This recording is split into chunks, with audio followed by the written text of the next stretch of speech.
Mahilig din ba kayong magkape? Gusto ko kasi sa kape yung kahit di ko maubos, mainit pa rin kapag iinumin ko mamaya. 'Di ba minsan naman painom-inom lang tayo pa konti-konti, tapos mamaya inumin mo ulit, malamig na. Pero ang gusto ko kasi mainit pa rin kaya nga tayo nagkakape, 'di ba?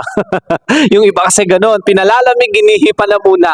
Pero at least nakita ko tong cup na to, coffee cup na to, na kahit hindi ko maubos yung kape, mamaya pag inom ko mainit pa rin. Tinatakpan ko lang siya. Stainless steel na nga pala itong coffee cup na to na talaga namang kahit hindi ko maubos, tatakpan ko lang siya tapos mamaya pag ininom ko, mainit pa rin yung kape, 'di ba? Napakaganda ng cup na to, buti na lang nakita ko to. Napakamura lang nito, guys, at saka dahil may rubber yung gilid niya, hindi talaga siya tutulo kahit mapatagilid.